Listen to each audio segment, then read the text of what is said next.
discourse we chanted just now, setting the wheel of Dharma in motion.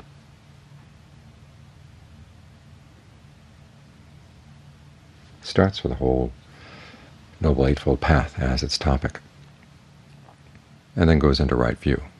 And that's all it discusses in detail, is right view.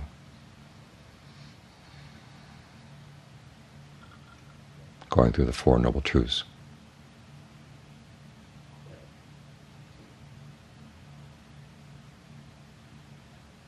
It's interesting that simply listening to the talk on right view, one of the five brethren had his first taste of the deathless, or as I said, he experienced the opening of the Dhamma eye.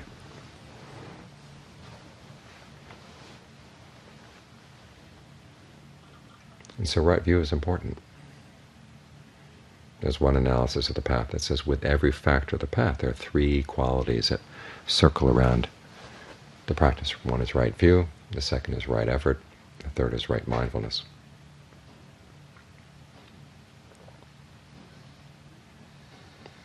And so as we practice, try to make sure that these three things are circling around you, circling around your practice right now.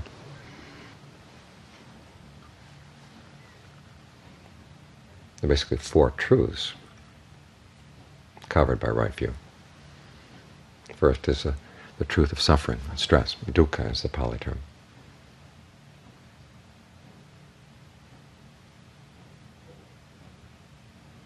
Sometimes we're told that the first truth is that life is suffering, or everything is suffering. That's not the case. The Buddha said basically there is suffering. It's one of four things you're going to encounter.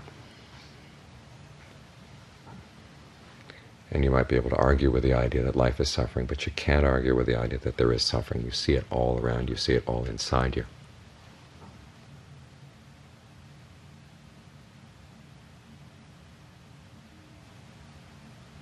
And what you do with suffering is you have to learn how to comprehend it, which means being in a position where you can watch it, see how it comes, see how it goes, and see what comes and goes along with it. That's essentially what the word samudaya, that it's translated as cause or origination, means. You want to see that every time that there's real suffering in the mind, there's an element of craving. Three kinds of craving, to be specific.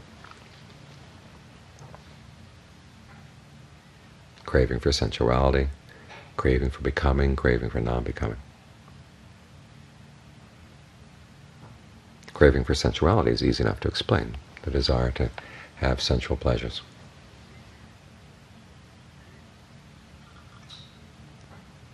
The desire to have desires. That's one of the most interesting parts of the analysis, that our sensuality is not so much the things out there that we're attached to.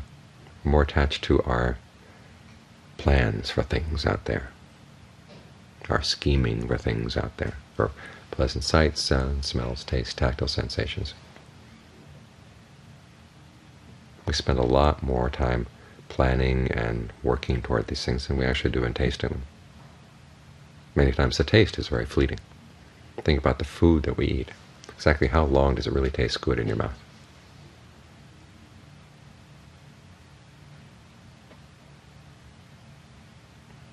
Think about that little burst of taste. Think of how much work goes into preparing the food, getting the food, cleaning up after the meal. Of course, we do it for more than just the taste. We do it to keep the body going. But there's an awful lot of energy expended in the idea of, let's make this taste really good.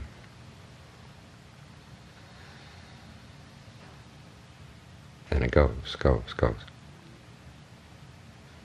We're actually more attached to our plans for these things, our desires for these things, than we are to the things themselves.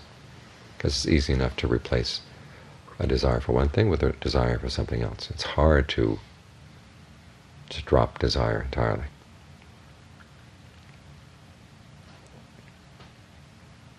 That's one of the causes of suffering. The other is craving for becoming. You want to become something within a particular world. We choose our worlds, you know.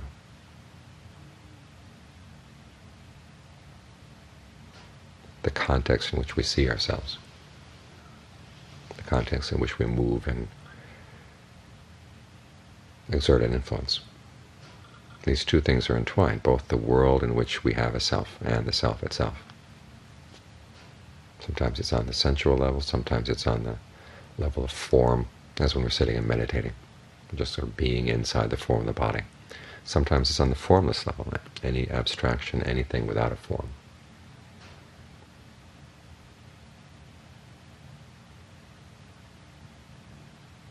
And again, we tend to go from one of these types of becoming to another, to another, to another. This is what the wandering on is all about. We go from, that's what bhava is, and the wandering. These are the places we go to and go from. These are the locations that the mind focuses on. And we suffer because of this, because none of these locations can last. None of these positions can last. Whatever we latch on to as a self, it just keeps melting away. The world around us just keeps melting away.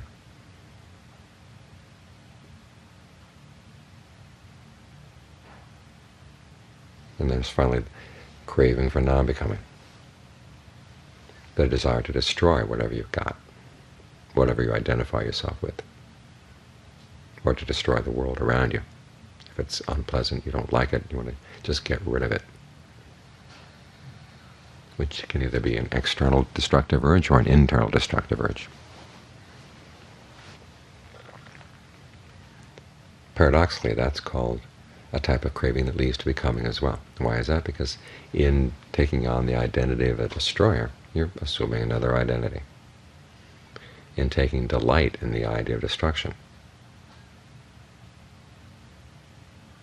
you're watering a sense of identity, or watering a sense of being. That's in the image of a seed planted in the ground. The seed is your consciousness, the ground is all your past karma. That is manifesting right now. And then there's the delight in doing something with it, either creating something out of it or destroying it.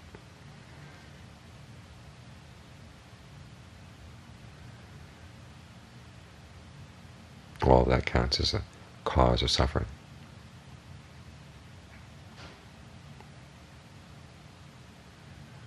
It may sound pretty abstract, but as you get to know the mind, you begin to sense the movement as it's going in one of these directions or another. It sounds like we're in a double bind. The desire to get rid of becoming itself is a way of creating becoming. This is where the Buddha's genius as a strategist comes in. He says you go beyond becoming not by destroying but becoming, but by learning how to create new forms of becoming that are more skillful, particularly the becoming of concentration, getting the mind to settle down and be in one spot. As long as you're going to have a location, have it a solid, steady location. Because one, it's one of the more comfortable ways you can give rise to happiness. It's a blameless way of giving rise to happiness. Sometimes you hear about the dangers of being stuck on concentration. You look through the text, and the Buddha talks about them only in very rare cases. In other words, you delight in the state of equanimity, or you get in one of these states and you really don't want to get beyond it.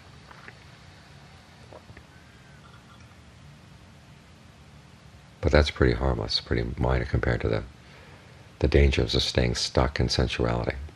Long suttas talking about all the suffering that comes, all the conflict that comes from sensual craving.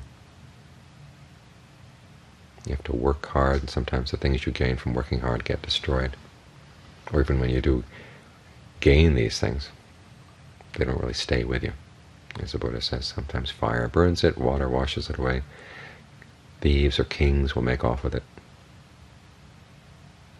I like that, pairing thieves with kings.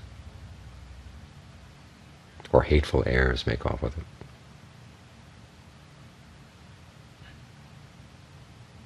And it's because of sensual craving that there are conflicts within the family, conflicts